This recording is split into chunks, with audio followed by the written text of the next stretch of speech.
आइए शिव शक्ति संसार YouTube channel में आपका स्वागत है। अगर आपको वीडियो अच्छी लगती हो तो हमारे चैनल को ढेर सारा प्यार दें और हमारे चैनल को लाइक करें।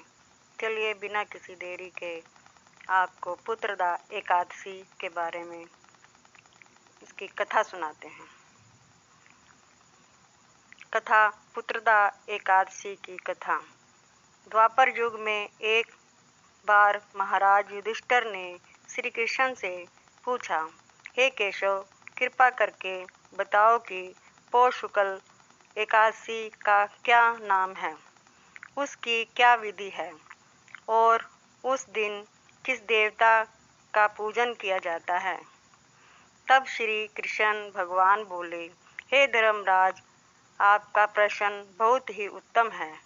पौष मास की शुक्ल पक्ष एकादशी का नाम पुत्रदा एकादशी है। यह सभी पापों को हरने वाली, इससे समस्त कामों तथा सिद्धियों के दाता हैं। नारायण भगवान की पूजा की जाती है। इस समस्त संसार में दूसरा कोई व्रत नहीं है। पुत्रदा एकादशी के पुण्य से मनुष्य तपस्वी, विद्वान, धनपति, लक्ष्मीवान बनता है। पुत्रदा का अर्थ है पुत्र देने वाली, अर्थात संतान देने वाली एकादशी। संतान लोगों को संतान प्रदान करने वाली। पुत्रदा एकादशी व्रत करने वाले मनुष्य को सुबह उठकर स्नान करना चाहिए। अगर आप संतान प्राप्त करने के लिए यह व्रत कर रहे हैं तो पति पत्नी दोनों को यह व्रत करना चाहिए। स्नान के बाद हरिहर की विष्णु पूजा करनी चाहिए। यदि आप चाहें तो मंदिर में भी जाकर विष्णु की पूजा करें, प्रसाद चढ़ाएं। उसके बाद श्रद्धा भाव से पुत्रदा एकादशी की कथा सुनने और या फिर विष्णु की आरती करें। एकादशी के व्रत में रात्रि जागरण का विशेष महत्व है। हे राजन, अब मैं आप महात्मा से जुड़ी कथा कहता हूँ, ध्यान पूर्वक सुनिए। एक समय भद्रावती नगर में सुकेतु नाम का राजा राज्य करता था। उसकी पत्नी का नाम शव्या था। राजा के पास धन, वैभव, हाथी, घोड़े, मंत्री आदि किसी प्रकार की कमी नहीं थी, मगर उसके यहाँ कोई संतान नहीं थी। इसी कारण राजा उसकी पत्नी दुखी रहा करते थे। राजा रही सोच कर चिंतित रहता था कि हमारा पिंडदान कौन करेगा। बिना पुत्र के पिंडदान नहीं होता। पितरों का ऋण कैसे चुकाऊंगा। बस कहीं मैंने पिछले जन्म में बुरे कर्म किए होंगे, इसलिए मेरे पास पुत्र नहीं है।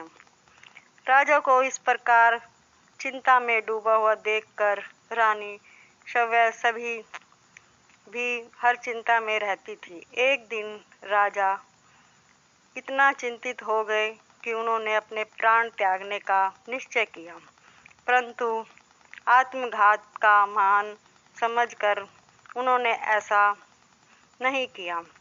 फिर राजा सोच विचार में डूबा रहता अपने घोड़े पर चढ़कर जंगल की ओर चला गया।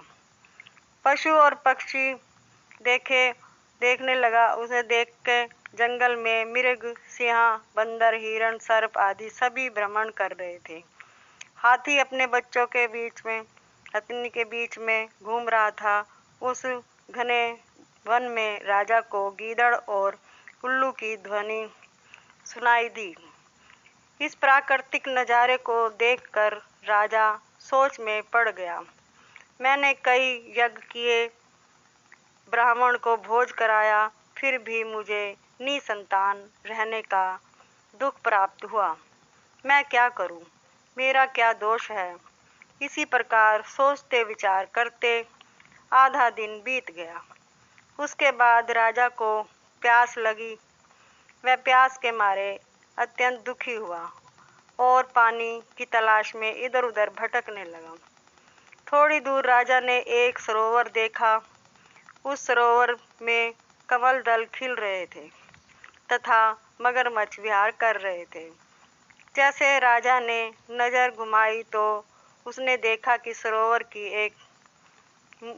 एक मुनि आश्रम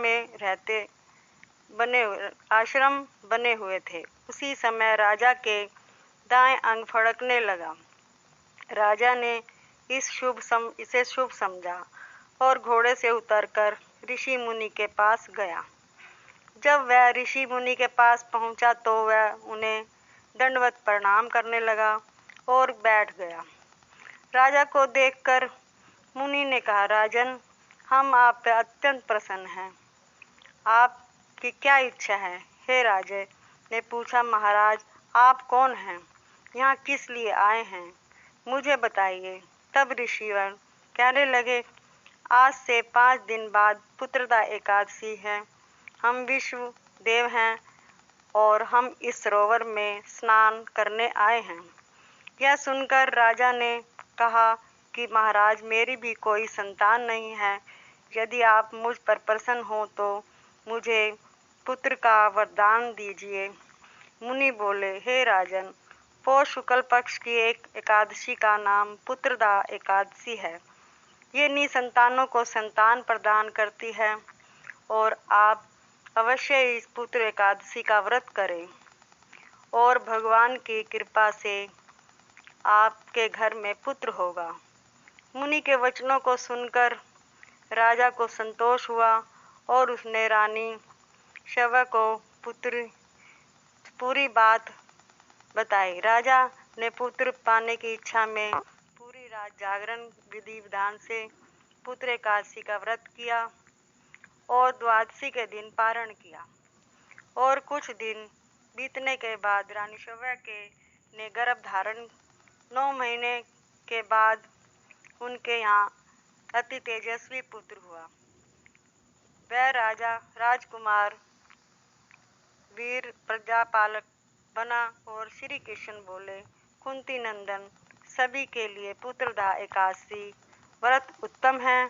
पुत्रदा एकादशी का महात्म्य को पढ़ने या सुनने तो उसे सभी सुखों का भोग मिलता है, स्वर्ग लोक की प्राप्ति हो। बोले विष्णु भगवान की जय। कथा